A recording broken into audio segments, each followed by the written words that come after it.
So, and I'm gonna turn it back over to Smoggle. Ready to begin?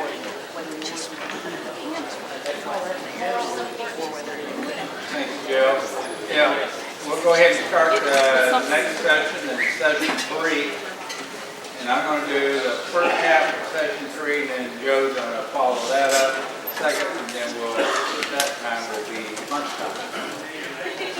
As I mentioned before, I want to talk about how dams fail, what you as a dam owner can be vigilant and look for before they do fail. And fortunately, a lot of dams we won't say they fail, but they have incidents. You know, whether it's, all right, I got a new seepage problem, or I've got a sinkhole developing. If you catch those early enough, then your dam will not fail. But if you choose to ignore a small thing, and sometimes they can progress rapidly to a failure condition. So, as I mentioned before, be cognizant of all the little aspects of your dam. Not only the dam, as mentioned before, the abutments of the dam and downstream. Sometimes the water will circumvent around the dam and come out somewhere where you don't think it should, but that can lead to a problem also. So we're going to talk, some of this will be a little bit repetitive to make sure we all understand the terminology. So we'll call this Dam 101. Talk about the circumstances of what leads to failure, what to look for. And then we're going to talk some case history to show you examples of dams that have instances or actually failed.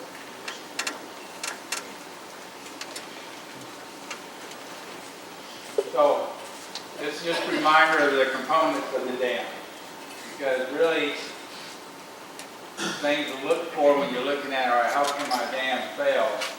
As I mentioned, we're going to assume it's an earth-filled dam. Water's going to try to go through the dam, around the dam, and under the dam. And when you look at a lot of dam failure, particularly if it's not an overtopping failure, sometimes it's the foundation of the dam that fails. Something that there was a geologic imperfection, and then that water got into it, eroded out soil, you had a sinkhole, and then part of the dam collapsed itself. So you look at the dam. As I mentioned before, you also got to look at any conduits that go through a dam. Sometimes there's more than one pipe that goes through a dam. One may be for irrigation. If it's a hydropower, you have penstocks going through dams. Those are always preferred weak points that you have to pay attention to. Concrete spillways, particularly the older ones. Nowadays, the design criteria for concrete spillways have changed. Even though that spillway might have been designed 50 years ago, we learned a lot, and things have changed. So sometimes those spillways, the concrete surface may look perfectly fine, but there may be a void underneath of it that you don't see it until you have a big flood, and then that weight of the water causes the concrete to collapse. So you got to look for little telltale signs of, particularly a concrete spillway, what to look for, what may happen. I mentioned emergency spillways, particularly if they're vegetative spillways. If they do operate, inspect the spillway after they operate. If there's significant erosion, that may be a point, as Joe said, that may not be maintenance, that may go to a repair when you need an engineer, because when you repair a large eroded gully, you want to use the right type of soil, you want to get it compacted to minimize that same thing happening again. One thing I didn't say about nomenclature. We as engineers, we like to use left and right. Like the left end of the dam, the right abutment of the dam. And the way to determine which way is left and right is if you're standing on the dam, looking downstream, left is left, right is right. So always imagine you're looking downstream. But a lot of people say, well, my south end of the dam. Well, if you're out there, you're not sure which way is south. So the left and right work pretty good. Particularly if everybody understands that nomenclature, particularly even emergency responders, you can give them directions to a spot pretty quickly using left or right. All right, as mentioned, almost 90% of the dams in the U.S., over 90% are some type of earth-filled dam, whether it's homogeneous, built out of the same material, or it's a zone material where you got clay in the middle and sandier material on the outside. So theoretically, if you got a dam made out of the same material, and you filled up the water is going to follow a similar path like this through the dam. And I showed you earlier about a piezometer, or what we call an observation well. If you drilled a hole through the dam right here and put in a monitoring well, that would show that level of water in that monitoring well. So water, as I mentioned, all dams will leak. So water's going to eventually find it. It may take years to do it, particularly with a new dam. That may take 10 years for that water to establish what's called a phreatic surface in the dam. But it will eventually come out either near the toe of the dam, or if it's real sandy, it actually may come out underneath the dam itself. But your dam is going to have this water level inside of it. If you have a zone embankment where you have clay in the middle and more sandy material outside, the whole purpose of this impervious core is to depress this water level down further into the body of the dam. As I mentioned, what you want this back of the dam to stay dry. So you can mow it, you don't have seepage, it's not unstable. So this core here forces, because it's really a matter of friction. When water flows through dam, the friction of the water in the soil causes that gravity to pull the water down. So this impervious core causes that phreatic surface to be a lot lower. Now, if you develop a crack in the dam or something like that, and you have an observation well, that all of a sudden this surface of the dashed line is going to start moving up. If you had a sinkhole develop, that line might go down because the water is kind of like a bathtub drain. It's going to run down in that drain. So if you have an observation well, and all of a sudden, if the water used to be here and now it's way down here, you say, well, now the back of my dam's dry. That's a good thing. No, it's not, because something caused that water to drain out. And that means there may be a defect in the foundation. So how do we collect seepage and stuff? Say all dams are going to leak. We just want to collect that seepage so we can keep the soil from being washed out of the dam. We can keep the back of the dam dry, and we have a way to measure how much seepage is coming through the dam. It's not so much the quantity per se, it's just that it should be almost constant year around. And you're going to look at it, if it goes drops way low or way a big increase. As I mentioned before, there's something going on inside the dam that's not a good thing. So a lot of times you put what's called a toe drain at the very toe of the dam to collect that water comes and collects into that drain. If you want this surface to keep the back of the dam more of it dry, you put a blanket drain basically along the foundation of it. And if you really want to keep the back of the dam dry, you put a chimney drain and a blanket so that water comes down, hits this, drops down, and this whole back of the dam is completely dry. A lot of new dams, when you build a new one, we put in a chimney and a blanket drain combination, and it may have also a toe drain.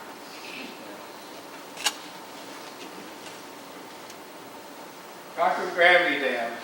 This is actually a picture of how old concrete dams used to be built.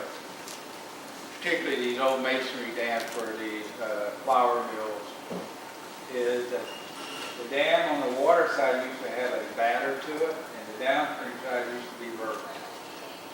That's really the backward way you should do it. That dam should be flipped around where the upstream is vertical and downstream. That's, for some reason they built it this way, but they're not as stable as if you turn it around the other way. So the concrete dams, you look at how do they fail?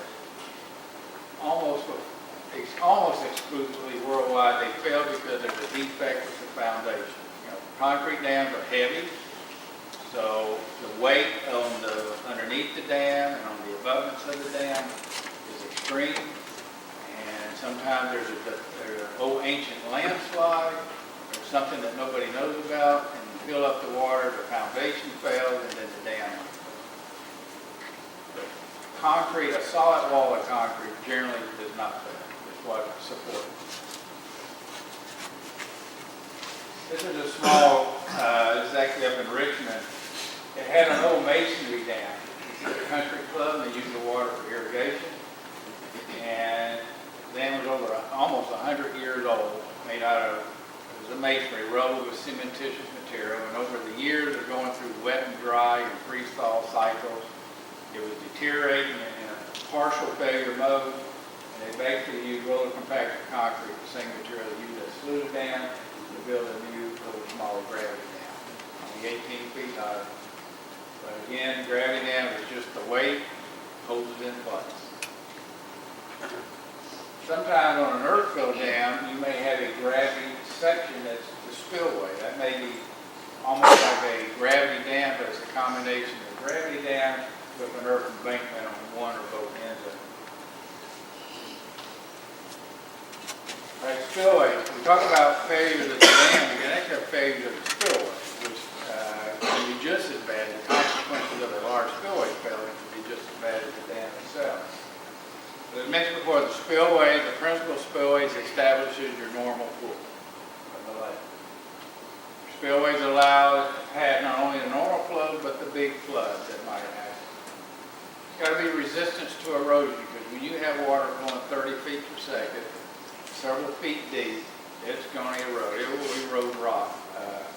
Sure, it will erode soil. When that water gets to the toe of the dam, you got to slow it down. So you got to have some type of still invasion. Otherwise, it's going to erode the downstream channel. You'll get head cut erosion. That erosion will work back towards the dam and start affecting the toe of the dam. Still invasion will be a plunge pool at the end of a pipe. As I mentioned, emergency spillways for the 1 in 10,000 year storm events or something. For the real big storms, you got to have something to keep your dam from getting like that. Here's a spillway in North Carolina during a recent hurricane. This is a lateral spillway, and a lot of times on these concrete spillways, they'll be at different. These lateral cycles will be at different elevations. Here you see these are actually flowing a lot more water than these, so they're about 6 inches lower. This is a lateral spillway flowing during a recent one of the hurricanes in North Carolina.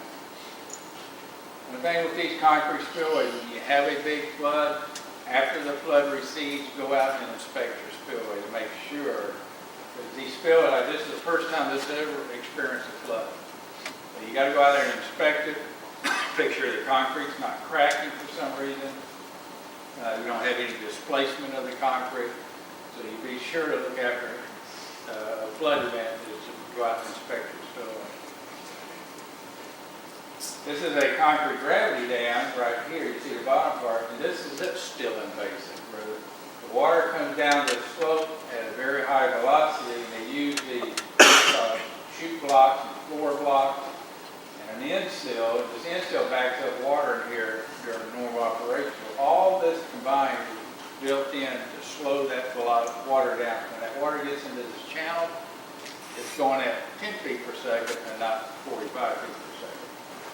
And in this case, because general conditions, this is under 5 feet of water, every 5 years they pump this out to inspect everything, make sure everything is still in one piece. And here's a pipe outlet we showed before. I can't overemphasize, you have an outlet pipe, you've got to have your brick right line plunge pool or still invasive for pipe pools. But normally you just got a little bit of water dribbling out. When you have a flood, and in this case a 40-inch pipe flowing full, create a lot of erosion downstream. Saw this one before. You got to keep in mind when you do have a big flood event and you have an earthen spillway, you're going to have damage.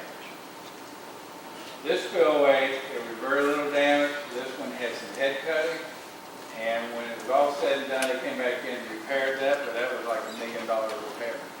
Very expensive. But these spillways are only supposed to operate like for the 100-year storm or greater. So in some cases, you may have a dam that's been out there for 50 years and those spillways have never operated. In some cases, these 100-year storm happens 3 times a year or something. So but keep in mind that you as dam owners, you should have and I'll talk a little bit about this later in funding, you got to start setting aside money now for future repairs and future rehabilitation. Because if you got a metal pipe, you're going to replace it sometime. If you have a big storm event, you're going to have erosion, you got to repair it. So you members are an HOA association where you're annual fee may be $50 a year, probably should be $500 a year. You're setting aside that rainy day fund to repair your dam after a big storm event. So this is what happens. Here's an emergency spillway. The degree of erosion, that's not cheap to fix correctly. And by that only happened once, the dam was there for over 30 years. It did happen. Now they got to come up with a lot of money to fix that emergency spillway. You know, that outlet structures, a lot of these, your low-level pipe, your principal spillway pipe, sometimes they're located at the bottom of the dam, sometimes they're located in your spillway. But you have to, it's always important to have a way to drain your lake, lower your lake during an emergency. So if you went out there and you found a sinkhole developed and it's getting larger, you really need to be able to drain your lake. So you need a means to do it and do it rather promptly. So here's a typical, what looks like a gate valve on a low-level outlet. These things have a low gear ratio, meaning this is a stout guy, but probably everybody in this room could open and close that gate with very little effort. Those things, the gear thing, it's easy to turn that, to open and close the gate. But what you got to be careful about, because of that, if you close the gate and you still say, maybe I'm not sure it's exactly closed, I'm going to turn it 2 more times, this is what happens to the gates, they'll bend. And then you got, and these are stem guides, sometimes they'll break off the concrete. So you got to be careful when you're operating the gate, is not to try to overclose the gate, because then you end up damaging the stem itself. Also, we tell people, particularly if it's a new project, you need to exercise the gate at least once a year. That doesn't mean you need to open up the gate all the way, but you want to make sure it's not frozen shut, so you just break it, open it up maybe a quarter an inch, half an inch, to make sure it does, it's not stuck. Because in an emergency, if you've not operated your gate for 20 years, probably 90% chance it's not going to open, it's going to be frozen. So exercising that gate just a little bit every year is very beneficial. But keep in mind, if you're a homeowners association and you got a dam committee and you send a different guy out there every day to exercise the gate, make sure they understand not to try to overclose the gate. So the next thing you know, you end up with this dam. And you can't open the gate, you got to get a diver out there to fix it. It starts adding up a lot of money. A lot of times these low levels are in spillways. Here's a gate right here. If you open it, it just spills out into the spillway channel. This one is hard to see. This is that Piano Key Weir. There's actually there's 2 gates. They're right here. There's an inlet right here. And they can't drain the lake, but they can take out about 80% of the water out of this lake with 3 new gates right here. So, and then one of the easiest ways is put in a siphon system. You can put a siphon into a lake, and you can manually start the siphon. And a lot of people use that to lower lake. If you don't have a way to do a nice siphon system, you use be installed a lower lake. All right, it's pretty elementary. All right, my dam failed. What in the world can happen that would hurt anybody? Well, the worst thing is loss of life, obviously. People living downstream, traveling on roadways and stuff that get washed out, your dam may actually kill somebody if it fails. Then you got supplemental problem, property damage. It may not kill anybody, but it may wash part of their house away. You got utilities in roadways itself, railroads, the environmental impact. All that sediment that's been in your lake for 50 years is now downstream, maybe in somebody else's lake. They're not going to like it, and they're going to end up suing you to come and get your sediment out of their lake. And that can be very expensive. Loss of use of the reservoir. Now you don't have it for recreation, you don't have it for water supply, and obviously repairing a dam can be very expensive. And keep in mind that if your dam were to fail, and if you don't repair in a certain amount of time, the Corps of Engineers, you'll have basically wetlands established in your reservoir. And then the Corps of Engineers are going to tell you, no, now you can't build a lake back because we've got wetlands, and either you got to mitigate for them before you build a dam, or they won't let you build it back. So So if your dam were to fail, you got to make a decision fairly promptly. I'm going to fix it, or I'm going to let it just go back to the natural wetland. Mitigation costs these days for wetlands, for stream impacts, sometimes can cost as much as repairing the dam itself. It's tremendously expensive to mitigate environmental problems with reservoirs.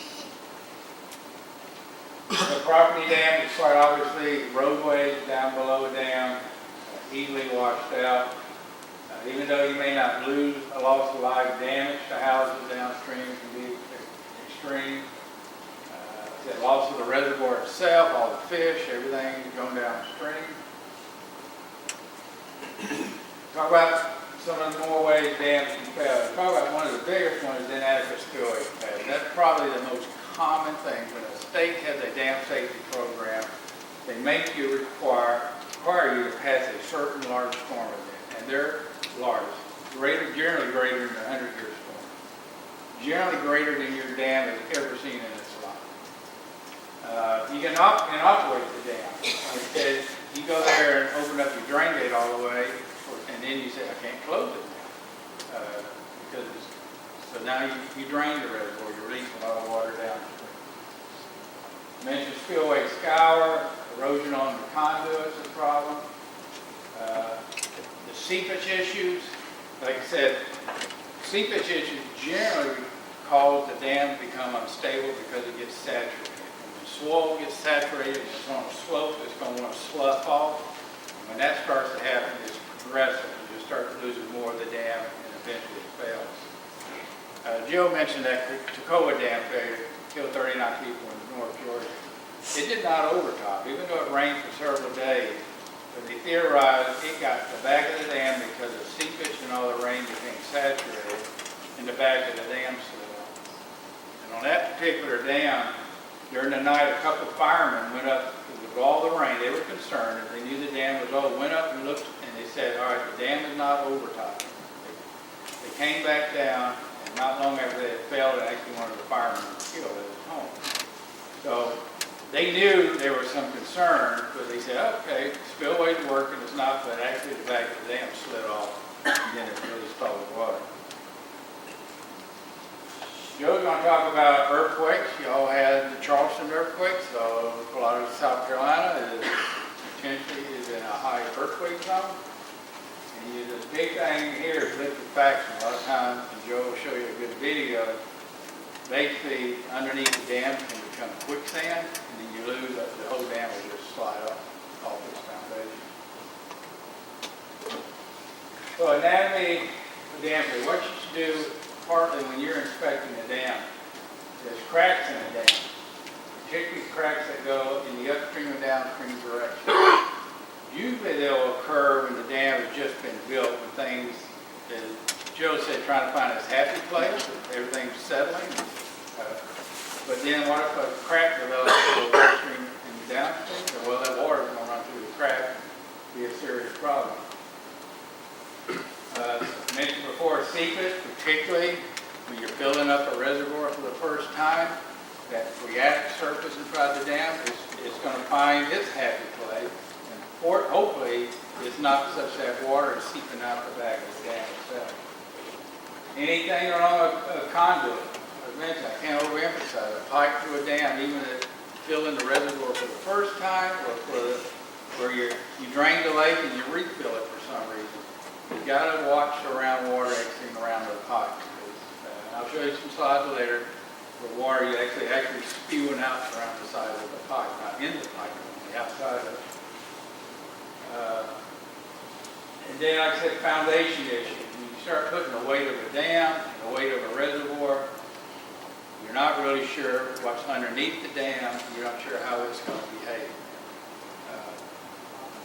Nowadays with natural gas, you hear about this fracking, where they're fracking and stuff, and those things actually create small earthquakes.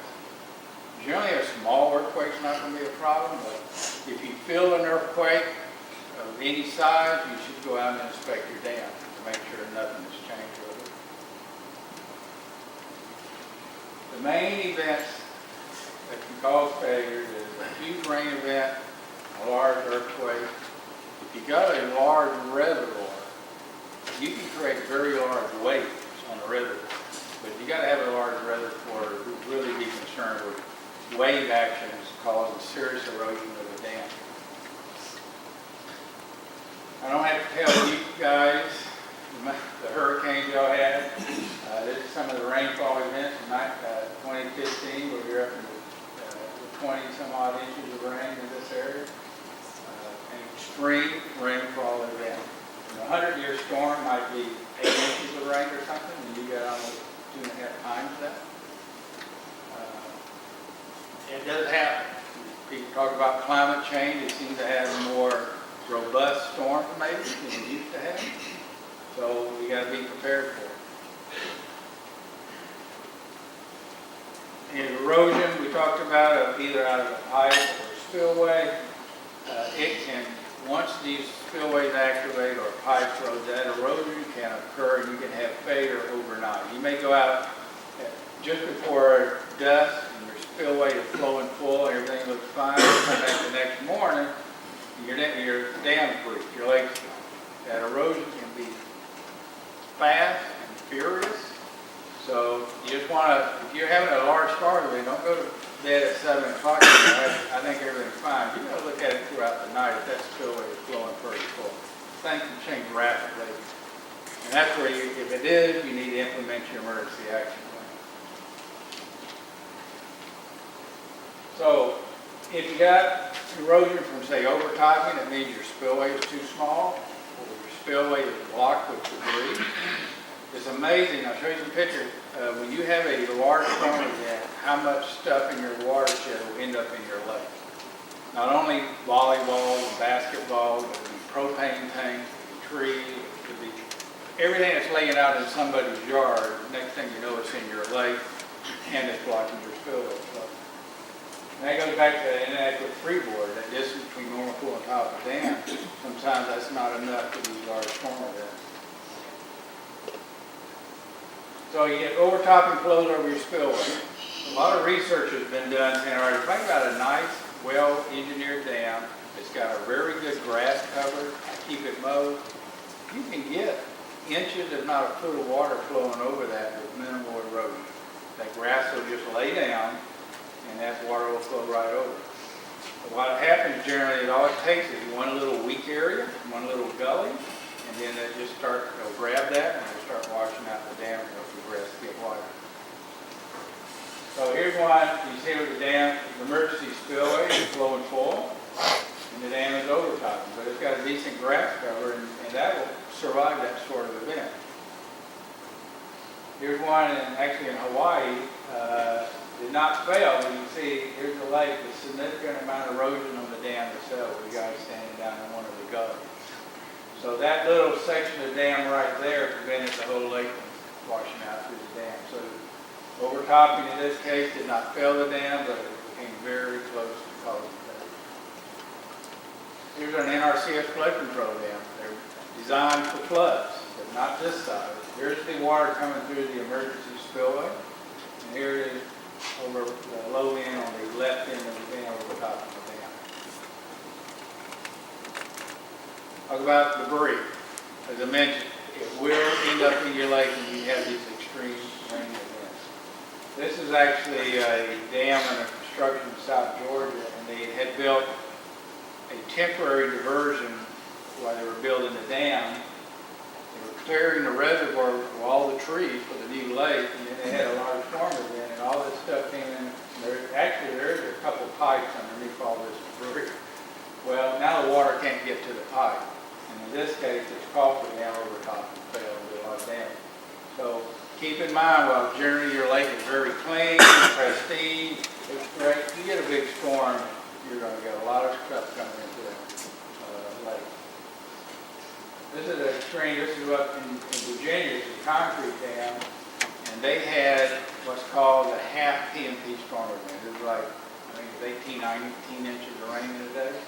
They actually had some landslides that put a lot of woody debris in the lake. And you see all the trees. You walk across the reservoir with all the woody debris.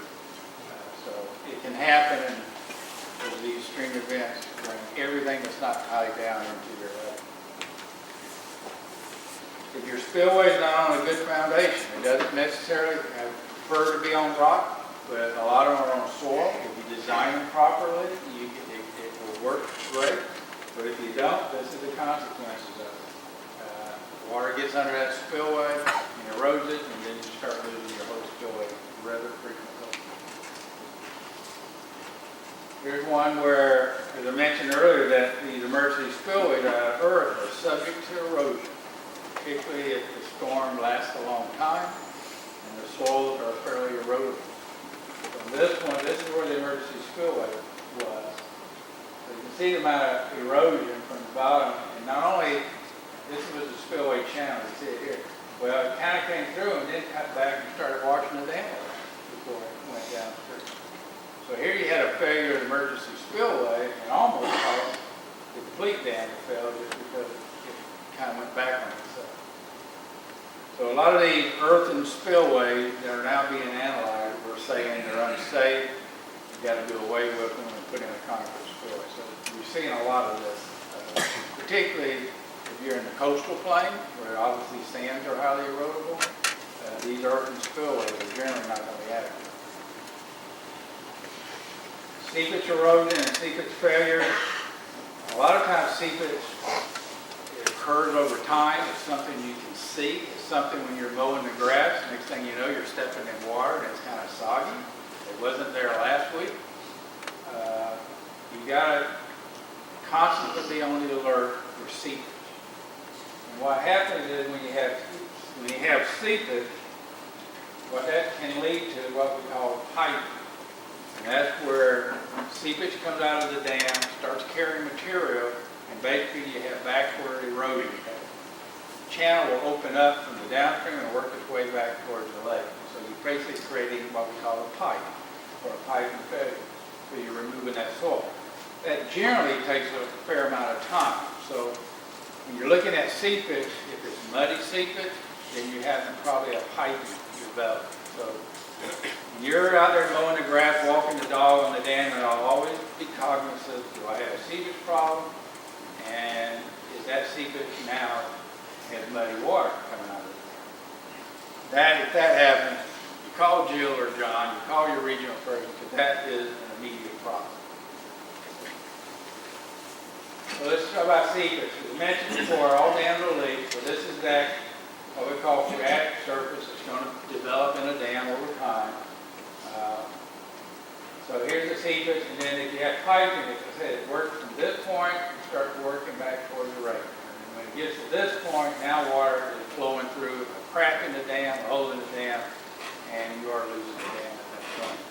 You want to catch it when it's down at this level, not when it's up at this level. So this is a boil. When water at the toe of a dam, when you have enough velocity and head of water, that water will start what we call a boil.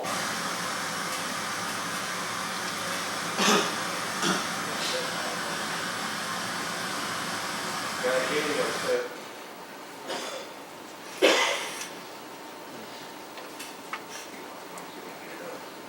So what happens is when you got this piping channel developed, you can release a lot more water at a higher velocity, and it kind of what we call a boil. It starts boiling up out of the toe of the dam. And not only that, it's starting to carry sand. At that point, we know we got an active problem. The dam is in an early state of failure. That is a serious problem. That's one of those problems where you want to let the state know, and you also want to maybe start thinking, I got to lower my reservoir. We're going to try one more time.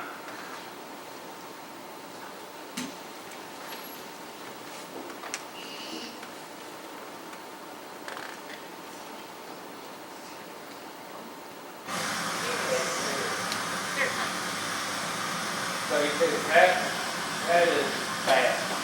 And this was a dam in South Carolina. Yeah. So you have normal seepage, but when it starts boiling out, now you have this piping channel develop. It starts to release more water. And as this piping channel works back toward the lake, that's going to get bigger, more water, more soil. Like I said, you're really having an active state of park failure.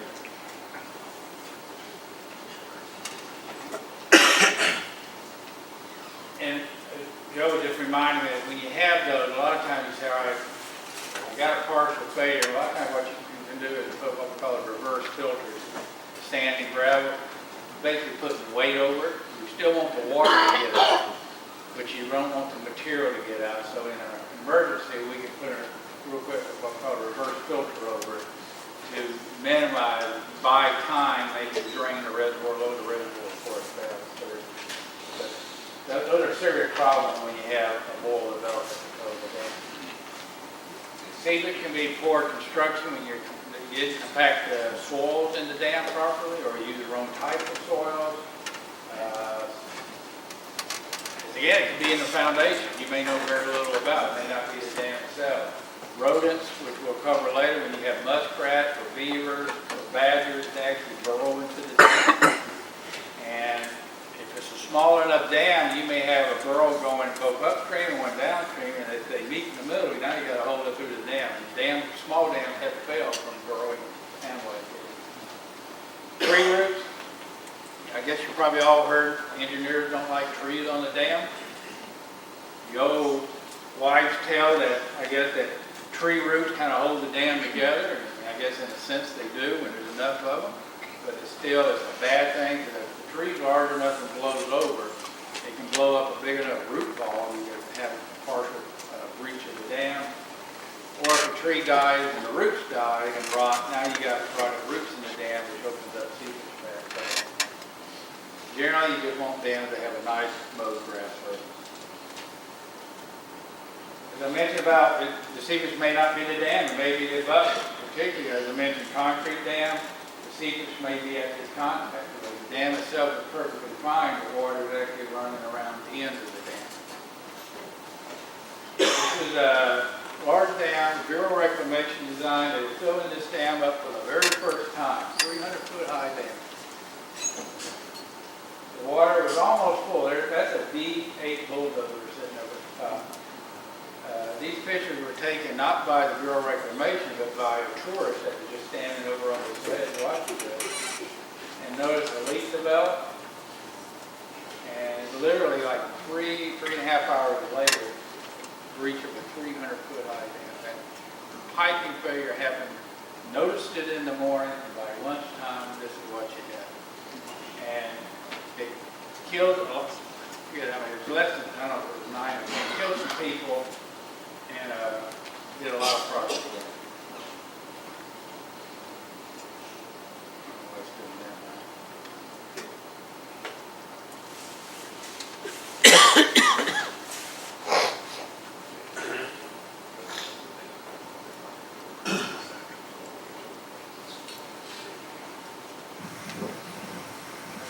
So here's a video of the active large seep in a dam.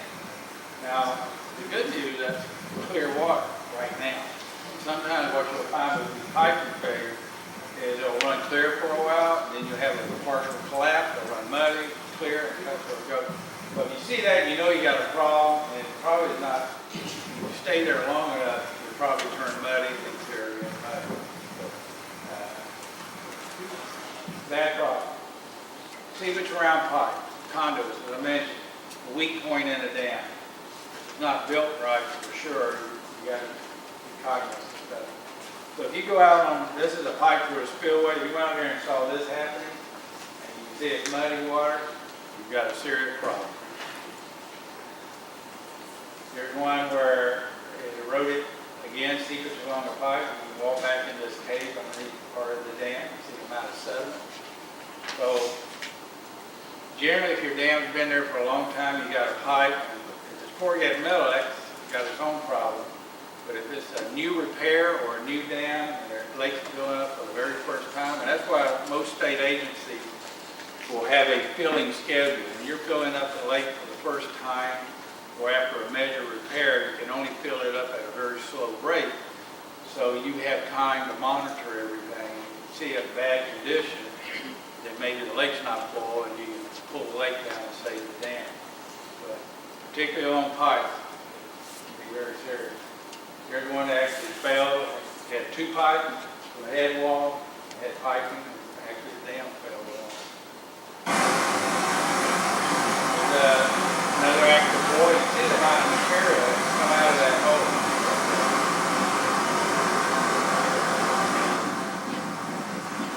This is Langley Dam out here in South Carolina below it. You see it, that velocity is not only carrying sand, it's carrying salt and ash. That's a serious problem. And the last one I'm going to turn it over to Joe is, all right, you don't see that boil, but you're walking down, you see a small whirlpool. You can see right there in the lake. You can see the hole underneath of it. So now, here you got a whirlpool. That water is being sucked down, and in this case, wasn't going through the dam, it was going underneath the foundation. So not only do you look downstream, kind of look out into your lake to make sure you don't have any small whirlpools forming, because that can be another incident where you say, now I got a serious piping problem somewhere. I don't know where the water's coming out, but it's going underneath my dam somewhere. I'm going to turn it over to Joe, and he's going to continue this session.